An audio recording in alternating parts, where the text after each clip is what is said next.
Pessoal, sejam muito bem-vindos a esse que é a primeira edição do podcast Bastidores Eleitoral. E hoje tenho aqui conosco pessoas da mais alta envergadura no meio político. Começo falando aqui do meu amigo João Nunes, administrador do MDB, contador, articulista político, articulador político, melhor dizendo. João, seja muito bem-vindo, obrigado por ter aceito o nosso convite. Obrigado, Paulo. Obrigado por estar aqui presente nesse primeiro podcast, que eu acredito que vai ser de sucesso para frente. Espero estar aqui mais vezes com você, te ajudando e te apoiando. Obrigado.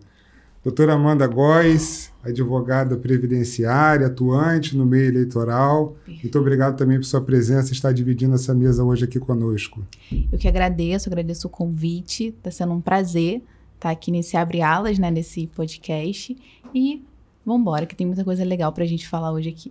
E para completar esse time, Gelbi Justo, o homem que consegue juntar as peças ali daquele tabuleiro para formar as nominatas, aquilo que é o primeiro passo para ter eleições vencedoras, campanhas vencedoras. Gelbi, que já teve passagem pela Secretaria de Esportes, tem passagem, está na Secretaria de Esportes, já foi presidente da Suderge, político, articulador. Gelbi, seja muito bem-vindo. Obrigado pelo convite, por ter aceito o convite.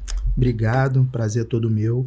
Já fiquei aqui com um pedido de quero voltar na próxima, porque fui tão elogiado aí, não sou acostumado, sou aqui muito abaixo dessas duas feras aqui, ter a responsabilidade de ser citado como articulador no maior partido do país, no MDB, do meu MDB, é uma responsabilidade muito grande, eu fico muito feliz. Obrigado pelo convite. Tá todo mundo vendo, tá gravado, hein, gente? Vamos chamar ele mais vezes, hein? É isso. Bom, primeiro com o João, vamos começar. João, eu queria que você falasse um pouquinho da tua vivência como administrador do MDB. Você que está ali no centro, né, no meio entre a direção nacional e as direções municipais e tocando ali a direção estadual. Isso. Como é que você consegue se dividir para dar atenção para todos esses entes e, lógico, né, conseguir conversar com a executiva estadual? Como é que você faz para dividir o teu tempo? Às vezes eu mando um WhatsApp para João, fico achando que ele só vai responder no final do dia, não está ele lá respondendo com muita rapidez. Fala para a gente aí como é que você faz para conduzir isso tudo. Então, Paulo, a tarefa não é fácil, mas a gente está ali com uma dedicação ali. Eu acho que eu tenho um pouco da paixão MDBista no meu coração, entendeu? Eu vejo o MDB como minha segunda casa e eu estou sempre querendo o melhor para o MDB. Mas para falar de tudo isso eu preciso entrar um pouco da minha história. Como eu comecei lá no MDB, comecei garoto no MDB com uns 18 anos de idade. Entrei no MDB ali como um office boy. Quanto tempo de MDB? Eu tô com 24 anos de MDB. Anos. Então tudo começou no meu interesse, quando eu conheci a vida política partidária. E eu comecei a querer saber mais, a querer produzir mais pelo partido e dar uma contribuição maior, além daquela função que eu fui contratado. Então, dali, eu comecei a ajudar o departamento de contabilidade do partido. Naquela época, a contabilidade era presa dentro do partido, né? Era um contador que ficava diretamente lá dentro. Então, nas minhas horas vagas, que é a grande maioria do tempo, eu ia para o setor de contabilidade e ficava organizando documentação. Daí começou a surgir bastante conhecimento, fui fazendo algumas coisas da parte administrativa, tudo isso no diretório regional, certo? E a direção municipal ela funcionava no mesmo prédio, no 10º andar, a gente hoje funciona no 8º e a direção municipal no 10º. E eu, com o tempo, foi passando a gestão, entrei na época no partido, o presidente era Ulisses Guimarães, não... Como é que é o nome dele? Lá de Niterói, agora eu esqueci o nome dele, nosso... Ex-governador? O ex-governador Moreira Franco. Entrei lá com o Moreira Franco, que logo em seguida veio o Garotinho, passou em 2002, 2003 ali a presidência para o Garotinho, e dali eu mudei meu cargo, que eu era ali no início de office boy, passei a ser administrativo do partido. E ali eu fui acumulando tarefas ali dentro, né? Comecei a galgar mais espaço ali dentro, fui cuidando do administrativo, aí eu já tinha conhecimento da parte contábil, como se era apresentada a contabilidade partidária, né? Depois do Garotinho veio então o Pisciani em 2010. Em 2010 eu já estava... grande mestre. O nosso grande mestre, Jorge Pisciani, saudoso Jorge Pisciani. E dali eu já tinha conhecimento até de prestação de contas eleitorais. Até então eu era formado só em administração de empresas, né? Mas aí já dominava a parte contábil eleitoral daquela época. Com o acúmulo de informação que eu fui tendo ali, mesmo não tendo uma função política, eu fui muito procurado para dar orientações a algumas pessoas que queriam saber de contabilidade, assessoria de grandes deputados como Sérgio Cabral, Pisciani. Então eu fui ensinando contabilidade, mesmo sendo naquela época não sendo contador. Então acumulei muitas informações partidárias ali, na qual eu já passava para frente. Naquela época, em prestação de contas eleitorais de candidatos, para você ter uma ideia, o partido nunca ligou muito para fazer prestação de contas de candidato. Era outro tipo de prestação de conta, naquele papel, não sei se você lembra. Era válvula ainda naquele tempo. Era. Então, muitos candidatos que não tinham recursos financeiros para pagar um contador ou um advogado, não tinham o que fazer. E o que eu fazia? Eu pegava a prestação de contas de toda essa gente e fazia para eles simplesmente de graça. Fazia a fila, né? Fazia fila na minha sala lá para poder prestarem contas. E saía do partido. Assim, né? A gente para conseguir ajudar as pessoas e para trazer uma tranquilidade, a gente vai fazendo as coisas que hoje já não faz mais. Acho que hoje você não faz mais de graça. Não, né? não. Faz a minha. Faz só a sua. Né? Ali eu tinha uma função que eu sempre quis de aprender, Paulo. Eu tinha já toda a experiência no conhecimento e eu queria pôr em prática. Então eu fazia prestação de contas com a intenção simplesmente de pegar prática no assunto.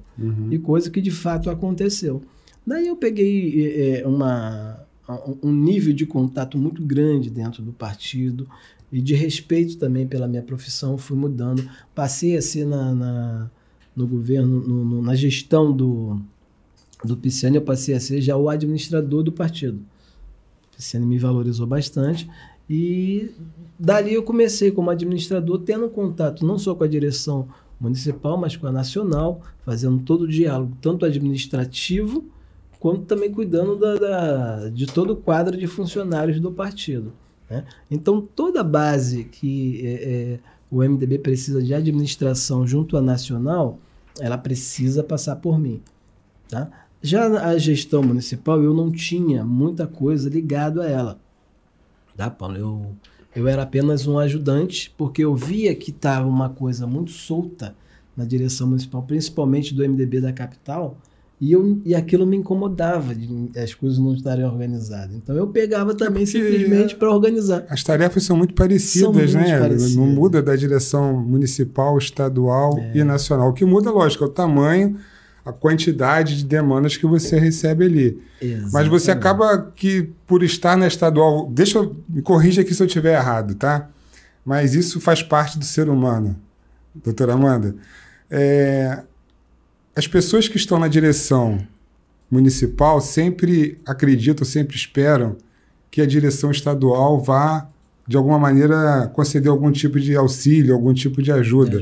Seja ela educacional, de treinamento, financeira, lógico, né, que todo mundo sempre acha que tem dinheiro para tudo e para todos. E, da mesma forma, a direção estadual também, de alguma forma, deve estar na expectativa de receber algum apoio da direção nacional. Então, você está nesse meio ali entre a ponta que tem o poder de distribuir os recursos e a última, lá na outra ponta, que são as direções municipais, e que aqui no Rio de Janeiro são só 92 municípios. Isso. Mas a regra é igual para o Brasil inteiro. Então, não tem dinheiro para todo mundo. Apesar de ter um número gigante, mas são 5 mil, me perco aqui nas contas, 5.548 municípios, é isso? Exatamente. Ou 5.549. Agora, você vem de uma geração de profissionais, de pessoas que elas têm uma ligação muito forte, uma identidade, seja com partido, seja com empregador. Você vê, você chegou lá com 18 anos, né? Não sei nem se foi o teu primeiro emprego. Foi segundo. Segundo. E você tá lá, e tu já me disse aqui um pouquinho antes que vai se aposentar no MDB. E hoje as pessoas têm sido muito mais, eu não sei se eu posso chamar de volátil, né? Mas tem trocado de profissão com muita rapidez, né, doutora Amanda? A gente vê políticos, né, trocando de partido, e não é que esteja certo ou errado, mas você carrega hoje a alma do MDB. Na verdade, você sabe a história toda desse período que você passou lá, e que não adianta, por mais que se registre em documentos, em arquivos, tu vai ter acesso muito mais rápido a uma informação do que você pesquisar, porque a gente não consegue chegar ali e catalogar tudo para achar do jeito que a gente quer. Não tem verdade? Como, né? Não tem como. E aí dentro da estrutura municipal, quando você estava falando aí da distribuição de verbas, essas coisas, a gente cai hoje em dia em um grande perigo, né? Peraí, não adianta não. Tem como ter dinheiro para todo mundo? Deixa isso pro final, hein? Não tem como ter dinheiro para todo mundo e nem para distribuição dessa verba, até porque muitos dos diretórios municipais não estão aptos a receber recursos. Que a gente vai falar isso mais para frente, né? Então, é muito difícil. Você ainda tem que trabalhar ali no administrativo, conduzindo essa questão da negatividade para os municípios, porque eles querem receber recursos. Independente de estar podendo ou não, eles querem receber. Então, você ainda tem que ter o trabalho administrativo de fazê-los entenderem que eles não podem receber recursos de uma forma direta, né?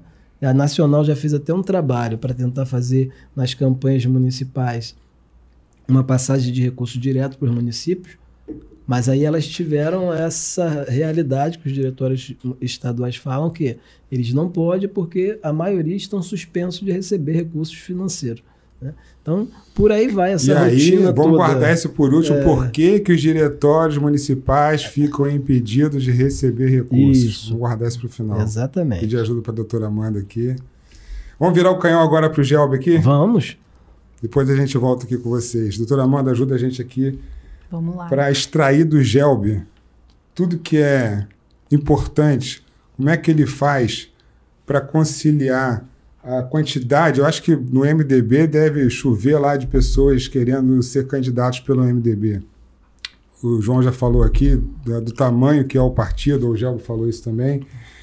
Como é que você faz para conciliar, para filtrar, para fazer montar uma nominata vencedora? Mas antes de tudo, explica para a gente que termo é esse nominata. O que isso significa dentro do mundo partidário, dentro do mundo eleitoral? Então, a nominata é basicamente a lista, né, dos candidatos que disputarão aquele pleito, né? Normalmente a gente elabora a nominata primeiro chamando os cabeças, né, aqueles que a gente tem o pensamento. A gente falou aqui nos bastidores que muitas das vezes não acontece o que a gente prevê, né, mas aqueles candidatos que têm um maior potencial de se eleger, então que tem um maior potencial de votação. E aí, a partir daí, a gente faz o meio dela, né, e o final, que é importante. Talvez o final seja o mais importante nas nominatas, né?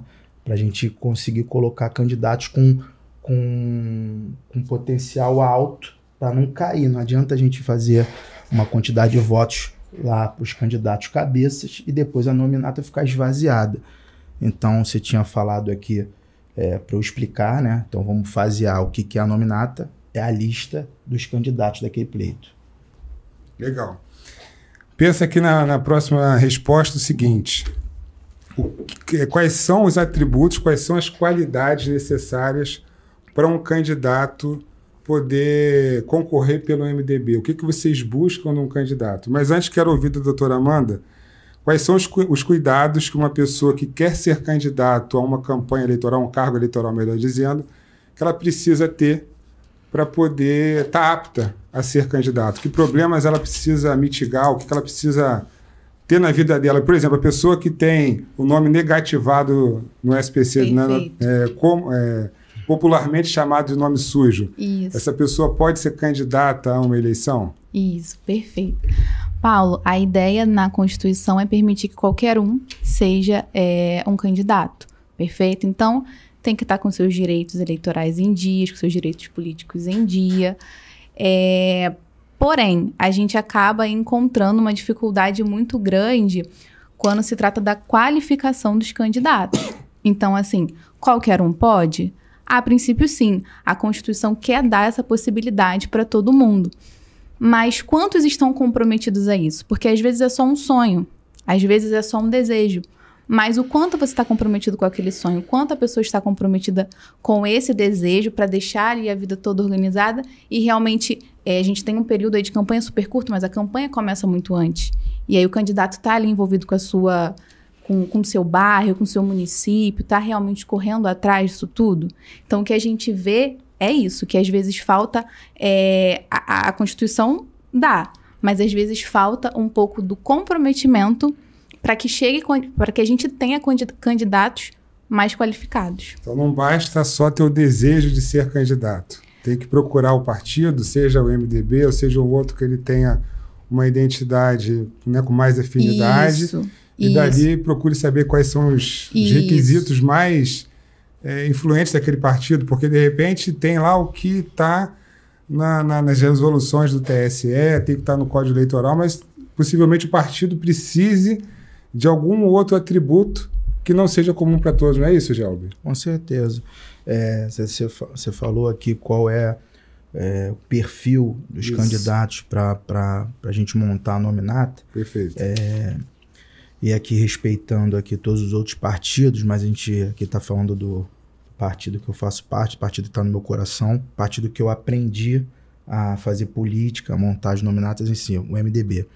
Então, Com quem você aprendeu isso? Desculpa te cortar aqui. Isso a pessoa já nasce sabendo, tem um curso preparatório para isso, você aprende no dia a dia, como é que funciona para a pessoa ser, não sei se a gente pode chamar um profissional de nominata, mas para mim é uma das pessoas mais relevantes na articulação política. Com certeza. Né? Você conseguir fazer um time vencedor. Com certeza.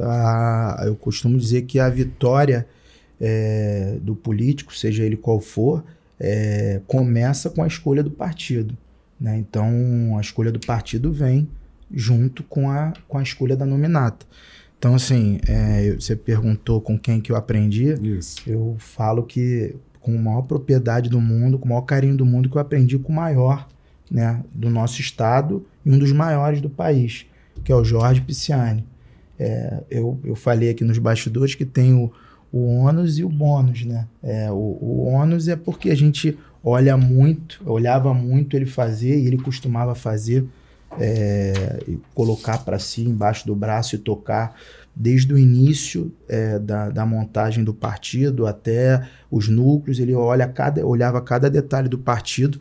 Então a gente aprendia muito na teoria, mas a prática ficava um pouquinho distante, né? Até porque para você colocar a mão naquilo que ele está fazendo é muito difícil, a responsabilidade era muito grande. Mas agora, infelizmente, sem ele conosco, a gente passou um momento um pouco de nervosismo, né? A gente não estava acostumado a tocar sem ele. A gente como se a gente tivesse um atacante, o Cristiano Ronaldo lá na frente, que a gente só joga a bola do meio para frente e ele resolvia. E eu tive a oportunidade, junto com o João, com a Amanda e com os demais companheiros do partido, de estar tocando algum tempo, assim, curto, mas algum tempo sem ele. E tem sido aprendizado na veia, né, misturado com um pouquinho de saudade, né, de tê-lo conosco.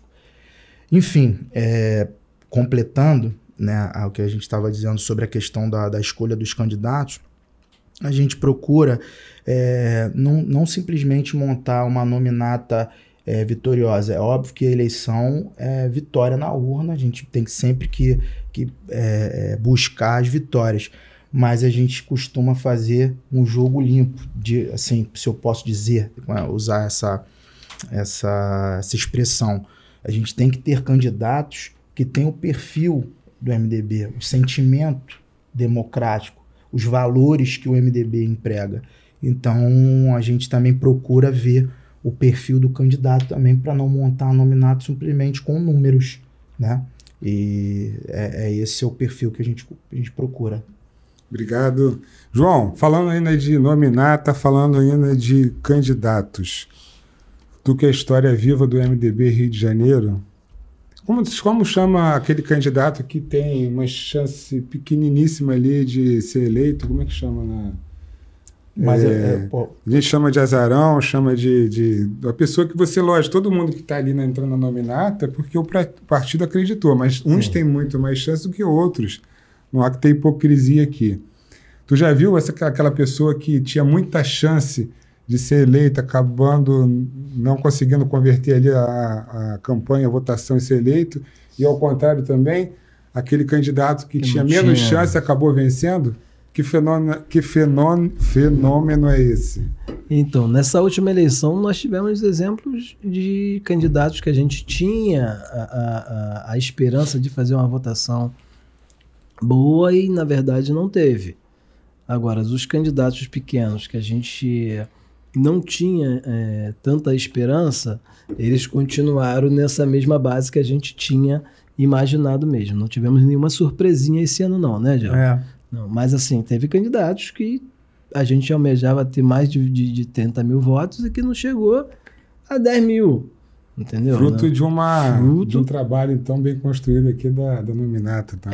Então, mas assim, na nominata são candidatos que faziam trabalhos sociais bons, então eles tinham trabalhos que levavam a essa esperança de ter uma votação expressiva. Só que algum momento na campanha dele, algum fato pessoal dele levou ele a não conseguir a votação esperada dele.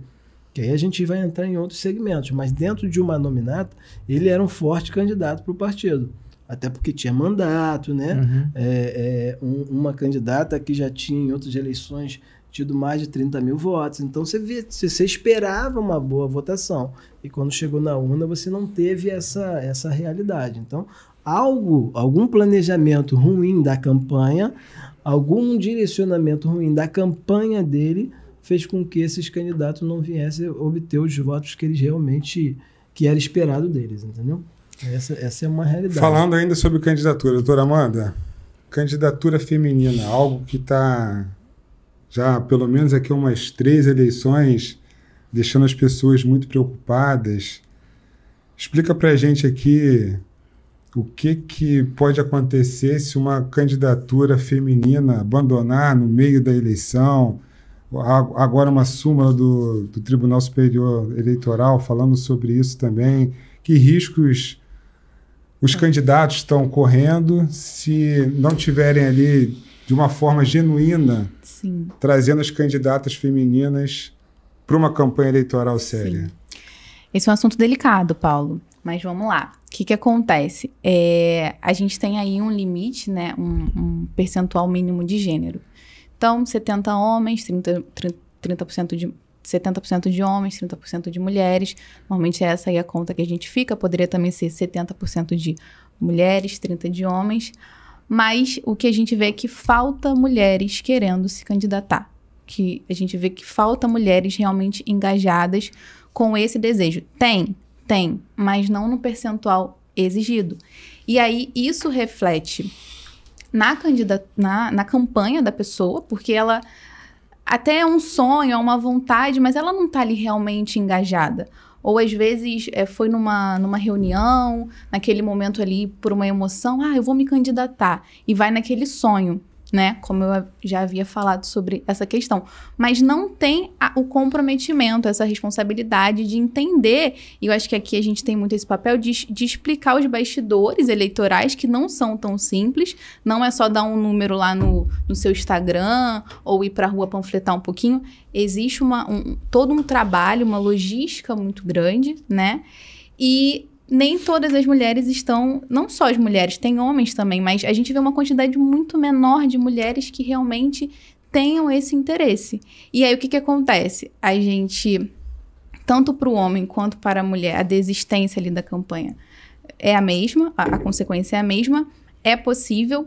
A questão é o seguinte, a gente já teve casos assim, inclusive, de ter uma votação tão pequena, a ponto de parecer uma fraude, aquela candidatura, né, uma laranja, e isso acabar gerando um prejuízo, porque o MP investiga e pode cair toda a chapa. Então, isso é muito perigoso, e a ideia ela é genial, você incluir, você trazer inclusão, mas a realidade é outra.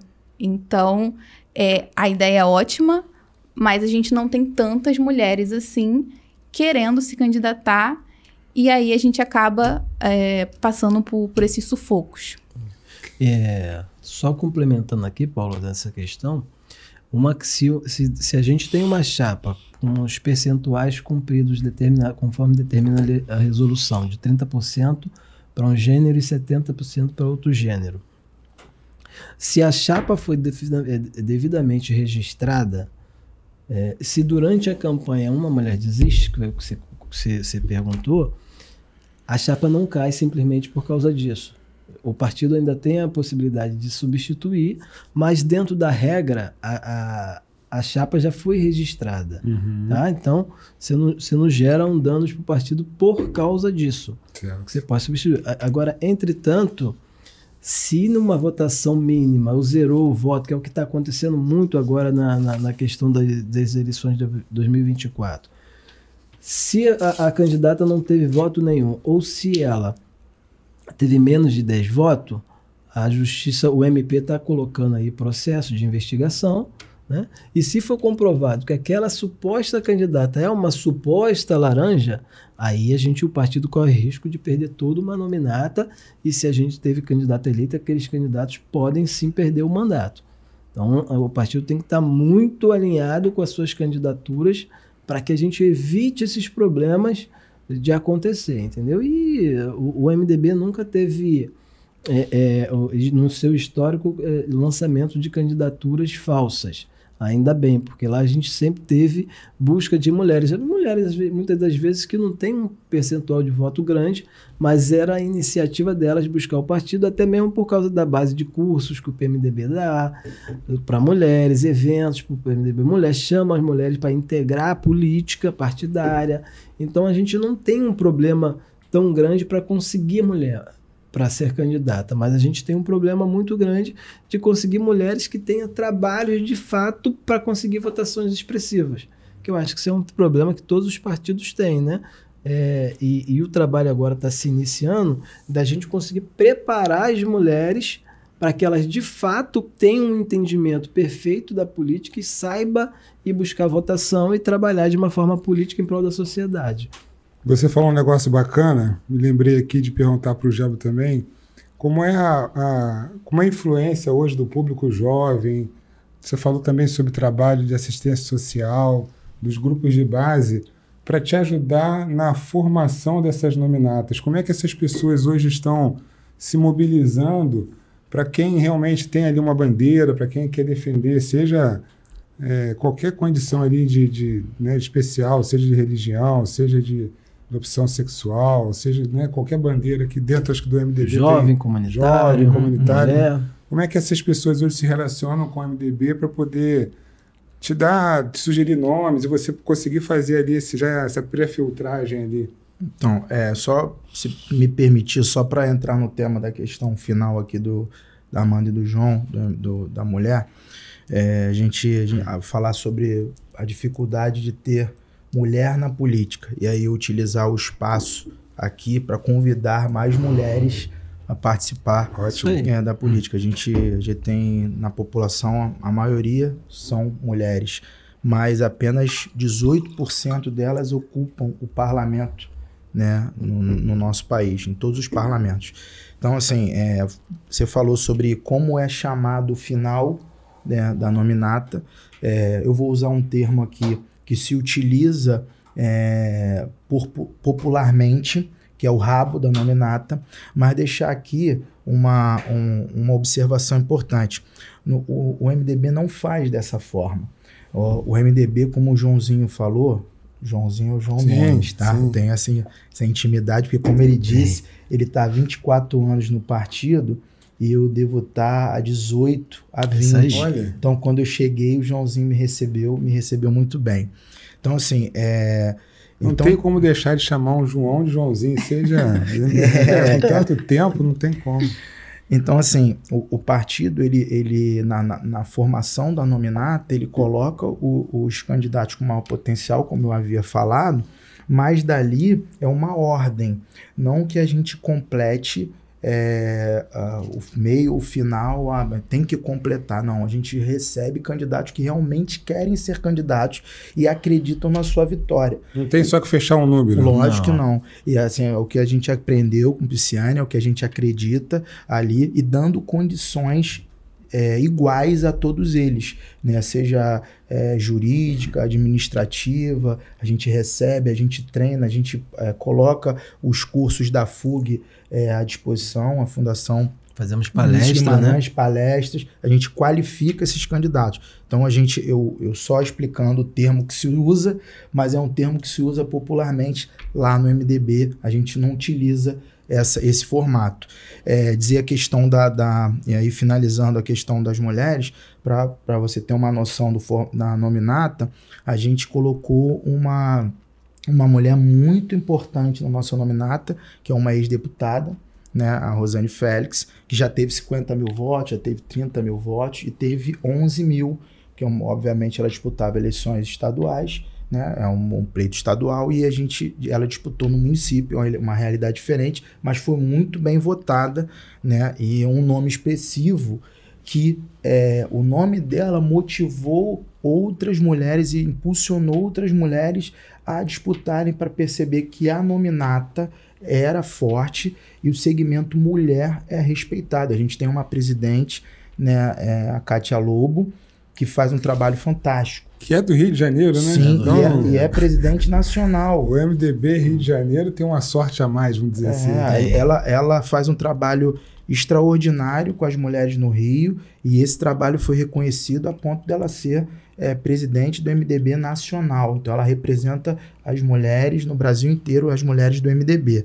E aí eu quis fazer esse comentário, né, para terminar aqui, mas vamos lá para a pergunta que você me fez sobre a questão da utilização dos segmentos para a montagem da nominata. E aí a gente vai falar sobre os núcleos, né? Eu posso falar com propriedade porque eu sou fruto, né, desse modo de fazer política.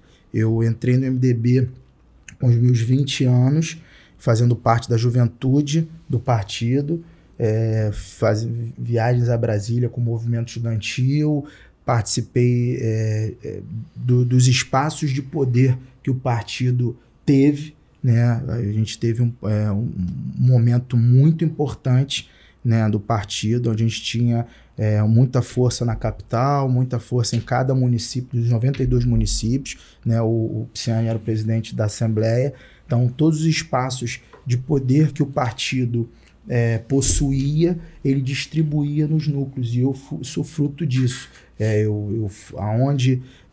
Eu tive na Secretaria de Transporte, quando a gente teve a Secretaria de Transporte, eu tive na habitação, isso foi me dando bagagem, né, e legitimidade para que eu assumisse os cargos que eu vinha assumindo. Por exemplo, a gente recriou um núcleo que se chama MDB Comunitário, e através dessa recriação desse núcleo, a gente conseguiu fazer um trabalho, uma reunião importante com o governador Cláudio Castro e mostrar ao governador o trabalho desse núcleo, né, os estudos que esse núcleo apresentou para ele, provando a dificuldade e a deficiência do Estado em atender as favelas e as comunidades, deixando muito na mão do município, né, da capital em si, a gente falando assim da capital. Mas a gente mostrou, a gente tem mais de 1.000 favelas no estado, né, mais de 1.000 favelas, e a gente mostrou para o governador que o estado só se ouve falar no estado em relação à favela com segurança pública. A gente fez esse estudo dentro do MDB comunitário e mostrou para ele a importância de ter um viés. E o governador escutou, criou uma secretaria, a Secretaria de Ação Comunitária e Juventude, que é uma outra pauta muito importante do MDB. A juventude sempre foi um canhão no MDB. A gente sempre ia para as conferências nacionais e a gente ia com maior delegação. O Joãozinho ajudava muito nisso. Disponibilizava a estrutura do partido para a gente ir com uma delegação muito forte. E aí o governador criou por esse protagonismo do MDB, criou uma Secretaria de Ação Comunitária e Juventude, escutando o partido, escutando o presidente, que naquele período era o deputado Leonardo Pisciani, que levou uma carta de intenção ao governador e foi criado. E eu tive a felicidade de ser convidado para ser secretário de Estado. Então fui secretário de Estado de Ação Comunitária e Juventude. Logo em seguida, eu fui presidente da SUDERJ e depois subsecretário de esporte. Então, respondendo a sua pergunta, o fomento dos núcleos e a importância da militância do partido para gerar candidatos com qualidade, gerar oportunidade, né? Os núcleos, por exemplo, falei também anteriormente com o trabalho da Kátia Lobo, fez com que a Rosane Félix sentisse a vontade segura para disputar essa eleição, que era uma eleição nova para ela que vinha de pleito, como eu disse, a nível estadual, mas era um desafio, ela tinha que se sentir segura, e ela se sentiu segura com a estrutura que o núcleo do MDB Mulher proporcionava. Então, é muito importante essa ajuda na montagem do nominato. Acho que a vida eu sempre falo isso quando eu estou em alguma palestra, quando eu estou numa roda de conversa. Para mim, seria muito difícil eu sair pedindo voto por aí. É uma coisa que você só tem um para dar, né? E tem tanta gente pedindo a mesma coisa.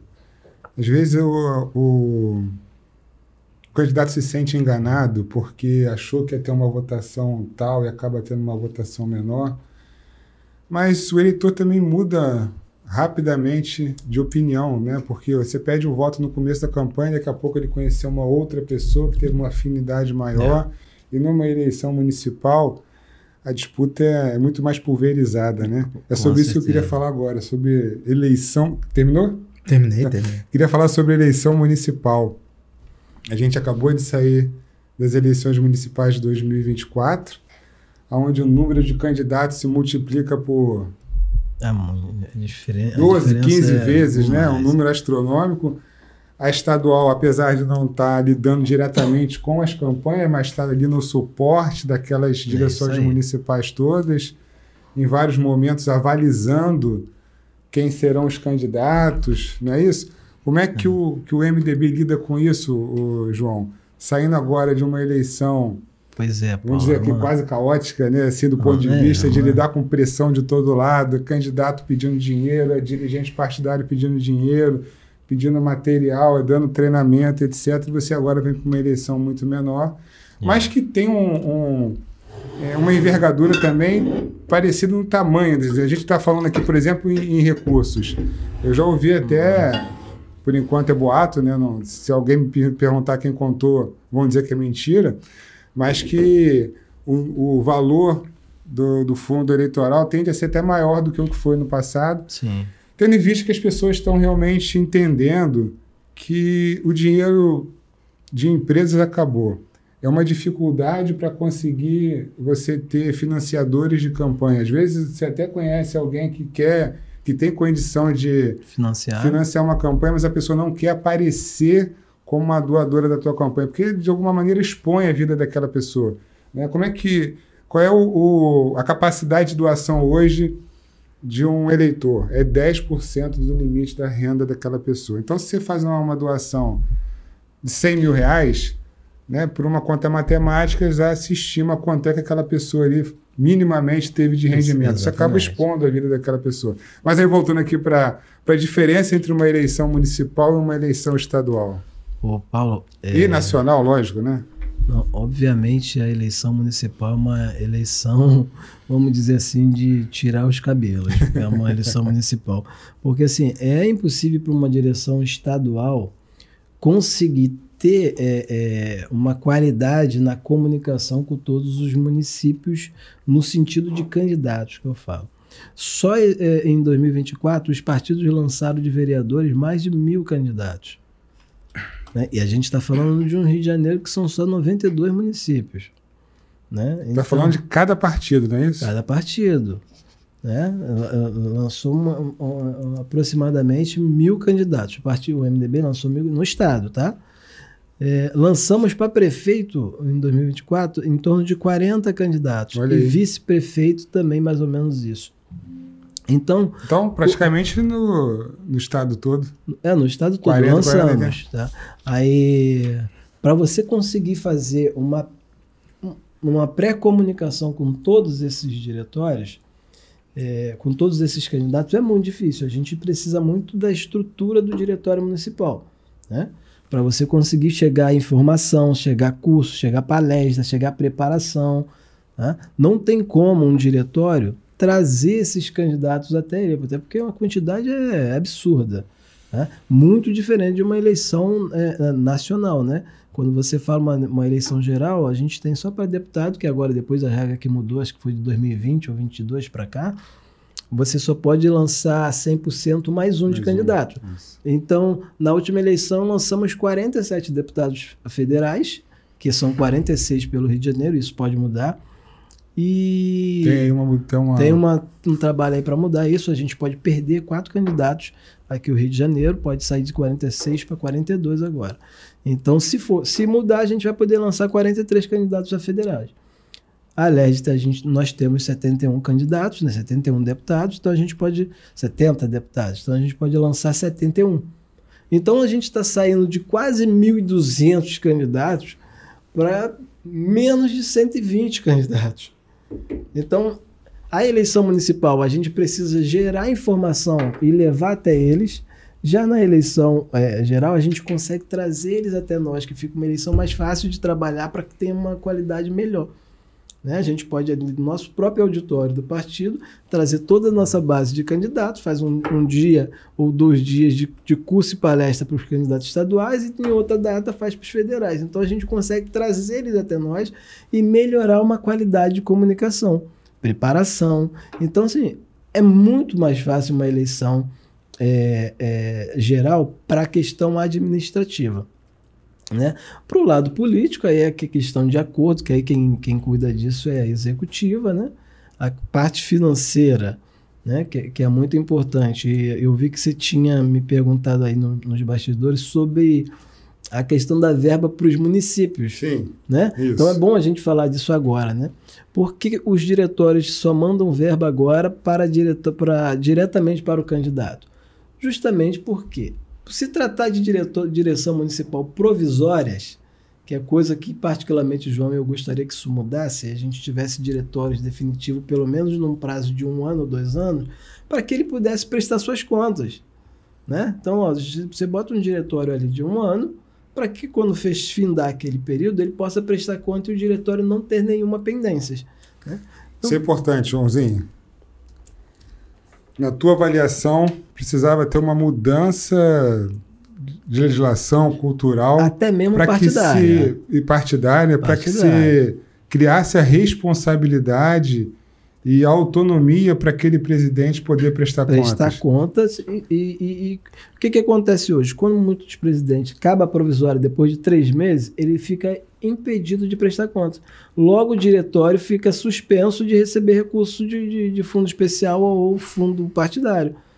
Não recebendo recurso, qual é o caminho e a saída que a gente encontra? Passar o recurso diretamente para um candidato. E aqui vem uma outra pergunta, que era como as direções municipais podem ser relevantes numa eleição estadual. Você já acabou de falar agora que não tem recurso nem na própria eleição municipal. Se não tem recurso numa eleição estadual, fica muito mais difícil para eles conseguirem ter uma estrutura, uma articulação para colaborar numa campanha nacional, numa campanha estadual. A nível de importância é extremamente importante numa eleição municipal os diretórios, ou até numa geral, os diretórios municipais estarem envolvidos. Até porque a gente é segmentado, a gente colocar pessoas ligadas às comunidades daquela região, coisas que o diretório regional não tem essa visão. Então a gente precisa de pessoas ligadas àquela comunidade. Então essa é a importância da gente ter um diretório municipal ativo até nas eleições gerais, para que a gente consiga chegar o mais próximo possível da realidade daquela população. Aí entra esse grande fator que você falou, mas eles não recebem recursos. Como é que a gente vai chegar nessas lideranças, né?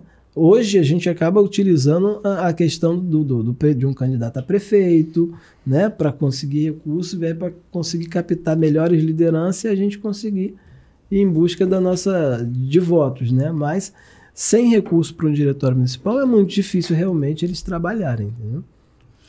Legal, obrigado. Agora vamos para uma pergunta aqui que, isso é da minha área, né? É uma dor de cabeça para muita gente, uma preocupação, porque os candidatos vão sempre com muita energia para participar de uma eleição, mas alguns até que já saíram com algum trauma, vêm com uma preocupação, tá? Eu quero participar da eleição, estou preocupado em receber recursos, mas eu não quero ter problema. E a gente fala agora sobre prestação de contas eleitorais. Que é o assunto preferido. Opa, então começa com você. Diz para nós aqui por que ainda acontecem tantos problemas em prestação de contas eleitorais, quais os maiores problemas. Perfeito.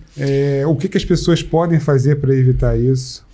Paulo, antes de responder a sua pergunta, queria explicar, acredito que a gente vai ter um público amplo, o que é a prestação de contas e o que é uma diligência. A prestação de contas ela é um processo judicial, vai ser julgada por um juiz, por um desembargador.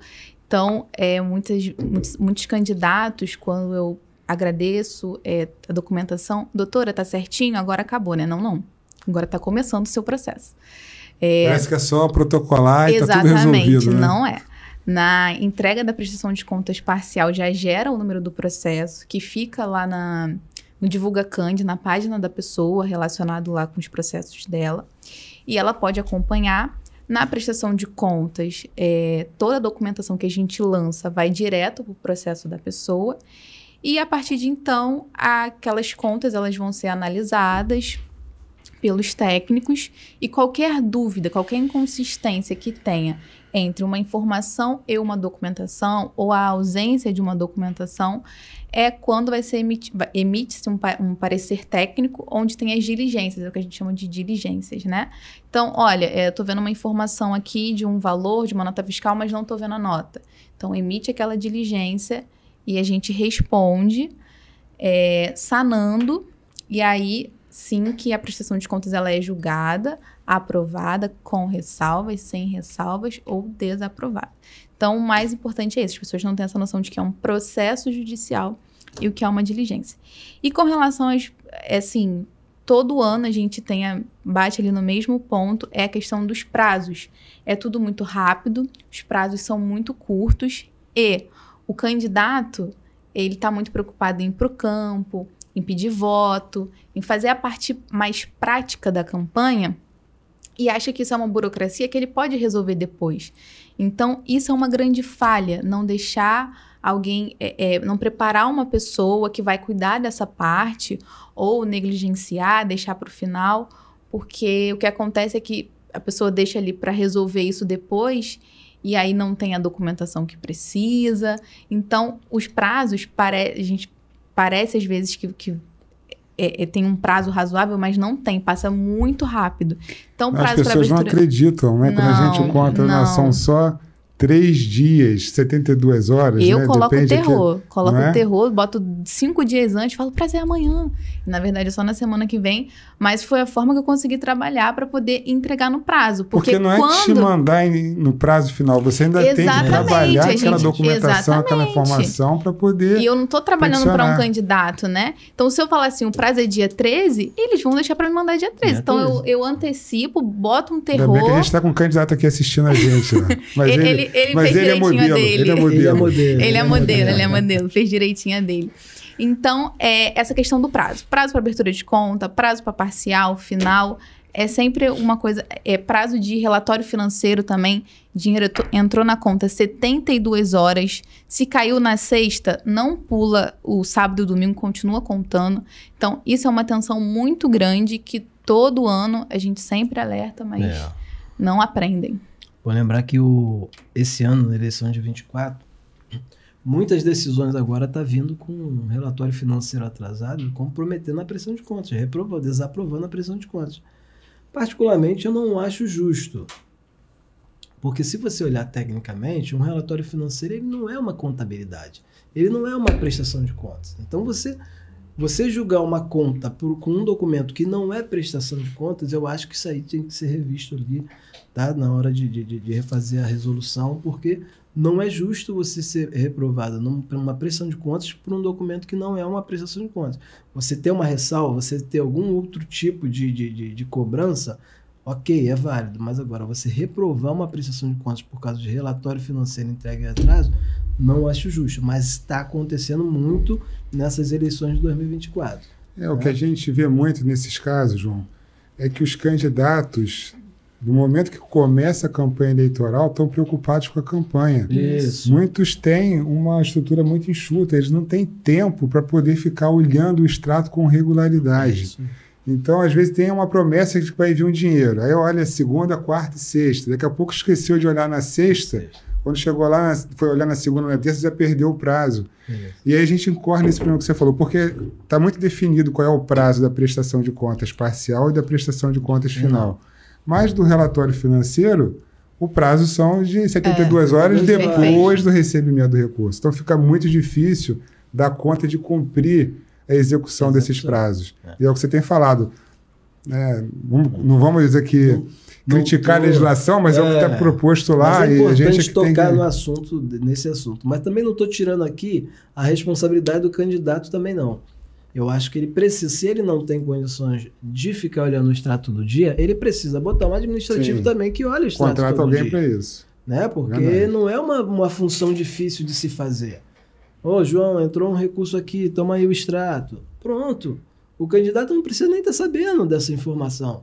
Mas o administrativo dele, ele precisa ter ali. E pode ser um irmão, não tem muito recurso. Bota seu irmão, bota sua mãe, bota seu amigo que está te ajudando. Mas alguém tem que ficar voltado ali na prestação de contas dele, na campanha dele, só para questão de documentação, para que a gente não perca o prazo, né? Exato. Então, o comprometimento do candidato é muito importante nisso. Isso. A prestação de contas, ela é simples, é fácil, mas desde que a pessoa esteja comprometida, porque... Tudo que a gente domina é fácil, né? Não, porque não é assim, é uma coisa... é quase impossível você conseguir uma aprovação. Não é, não é.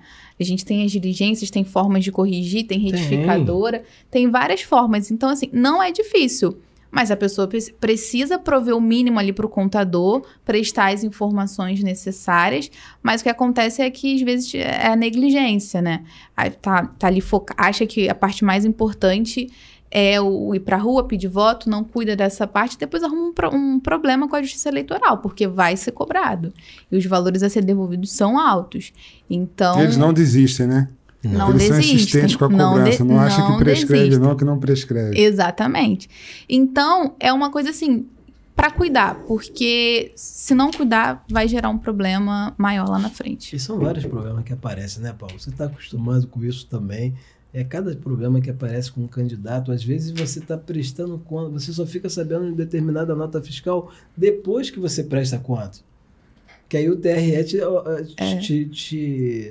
te cobra, né? Que chegou uma nota fiscal que você não declarou. Isso é omissão de despesa.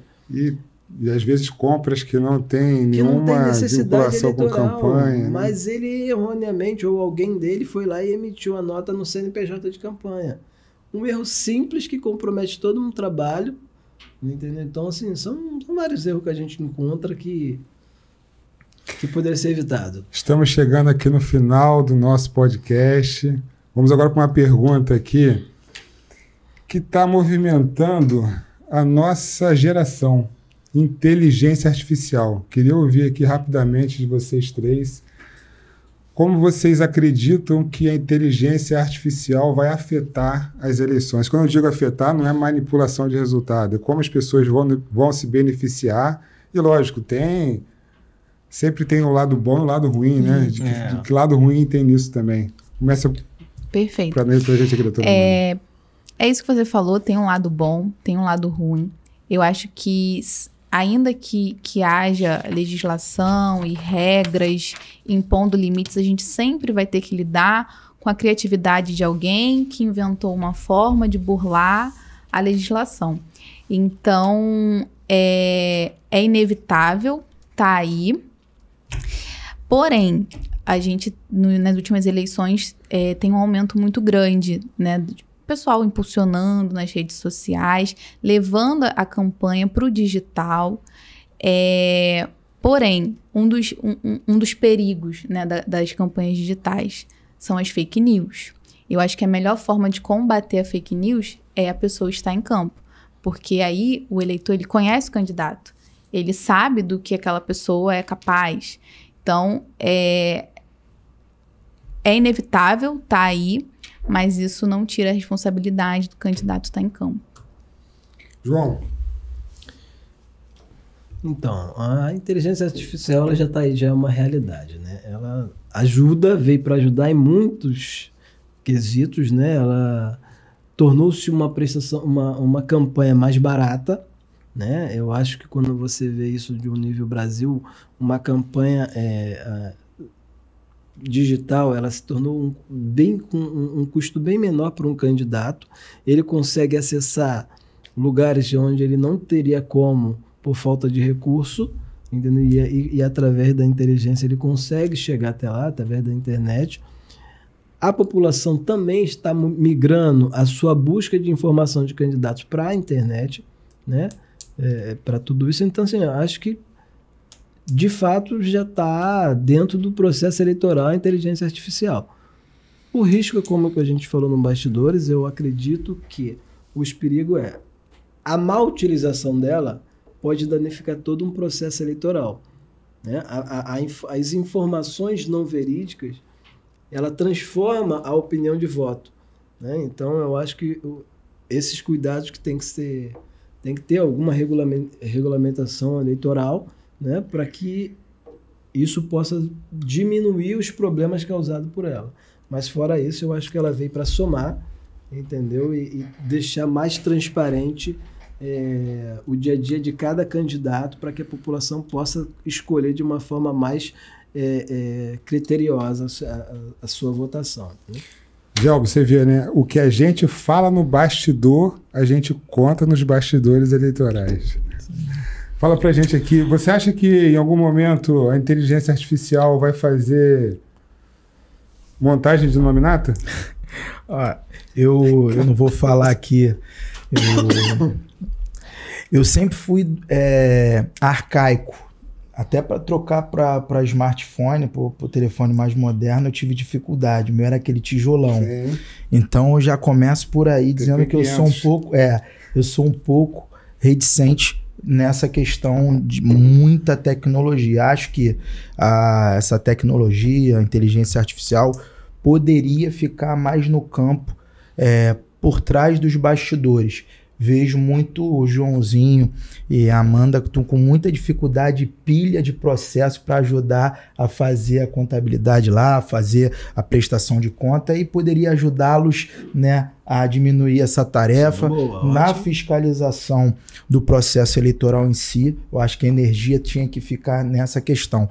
Mas fazer campanha, propriamente dita, eu acho que eu sou muito a favor do candidato no pé na lama, tá no dia a dia, olho no olho. A gente estava falando aqui nos bastidores que hoje está sendo substituído o candidato e o representante da população para estar ali ouvindo, né, os anseios da população por alguém que recebe na caixa de e-mail, agora no Instagram, ou naquela perguntinha de caixa de perguntinha. E aí não tem o tato, não tem a veracidade do fato em si, e não tem o contato com o eleitor. Então a gente está trocando muito isso e eu sou contra isso, né? Acaba a emoção, né? Eu sou a favor, agente público é pago e muito bem pago para estar cuidando das pessoas. Eu acho que a maioria dos candidatos agora, de um tempo para cá, está cuidando muito da sua imagem, né, das suas redes sociais, do número de likes, do que das pessoas. Like não é voto, né? Mas conta, né? Deixa a pessoa mais feliz. É isso. Gente, estamos no final. Amanda, quer deixar alguma mensagem aqui, algum assunto que a gente não abordou? Quer deixar agora nas considerações finais? Só defender aqui o meu assunto. Cuidem da prestação de contas. É simples, não é tão difícil, mas não pode ser negligenciado. Então, cuidem da prestação de contas. Obrigado, Amanda. João Nunes. É isso, Paulo. Eu acho que, na questão partidária, eu acho que o partido precisa escutar mais os núcleos, porque os núcleos partidários é aquele que leva o partido até a população. Então, eu acho que para todos os partidos, inclusive para o meu partido, deixar bem claro que é importante você dar ouvido aos núcleos, que é ele que leva o partido até a população e traz aquela informação que a gente precisa para, quem sabe, mudar a realidade da vida de uma forma como um todo, né? Daquela população. Então, deixo esse recado, deixo o recado também para a gente tentar trazer mais mulheres para a política. A gente precisa de mais guerreiras aí nessa base para lutar por uma democracia maior, né? E é isso. Obrigado por estar aqui mais uma vez com você. Obrigado também. Gelbi. Obrigado, Paulo. Eu vou aqui deixar aqui talvez uma pitada para a próxima, já que eu já estou me convidando, né? Já é a segunda vez que eu jogo essa. Tá convidado. Essa cola. Dizer o seguinte, o Joãozinho estava falando aqui sobre a questão de fundo partidário, sobre estrutura, município, e aí eu vou deixar meu recado final, sobretudo para um partido grande que é o nosso, sempre disputar as majoritárias. Né? Na disputa da majoritária, encurtará o caminho para os recursos. Né? Os municípios e os diretórios, a gente falou aqui que não tem muita autonomia nessa questão, mas se você for para o campo político, ele vai ter sim. Se ele pressionar e a direção estadual para que a gente disputa uma eleição estadual, e quando a gente fale com a estadual ou com a nacional que tem viabilidade, uma disputa também municipal, então assim, se a gente disputar mais cadeiras na majoritária, disputar mais eleições majoritárias, isso vai ajudar nessa questão. E, sobretudo, na montagem da nominata. Na nossa última eleição, a eleição que eu disputei, a indecisão se a gente tinha um candidato de majoritário ou não, atrapalhou muito, né, a montagem da nominata. A gente não sabia se ia ter, se não ia ter, se ia ter, enfim, atrapalhou muito. E aí eu deixo aqui, óbvio que nas próximas eleições aqui a gente tem um grande parceiro, que eu citei, o governador Cláudio Castro. A gente não pode também disputar uma eleição majoritária da nossa cabeça, é uma responsabilidade muito grande, tem que ser conversado entre todas as partes, né? Mas eu acho importante a gente pensar e sempre o partido buscar para ter um candidato, e a gente tem um vice, que é do MDB. Eu acho que é algo a se pensar, né? E é algo para a gente sempre buscar uma conversa e forçar um pouquinho para ver se existe essa possibilidade. Esse recado vai direto para o presidente Washington, para o presidente Baleia. Olha aí, tá dado aqui o recado, hein? É isso. O Gelbi está super aqui engajado, hein? Acho que é importante pensar nisso. Eu acho que o nosso vice é capaz. Obviamente que a gente tem outros quadros, o próprio presidente Washington Reis, mas a gente tem que pensar em disputar a eleição sempre. Sempre que possível, conversando, como eu disse, a gente tem um parceiro que nunca nos faltou, sempre deu oportunidade. A gente hoje tem a pasta do esporte, a oportunidade de implementar as diretrizes do MDB, né, na administração pública. A gente tem feito isso com o secretário Rafael Pisciani. Então a gente tem que ouvir o governador, obviamente, ver em todas as partes se é viável, mas como eu disse, toda vez que for necessário e o MDB for convocado, é importante ele estar no fronte de batalha. Legal. Obrigado, gente. Finalizamos.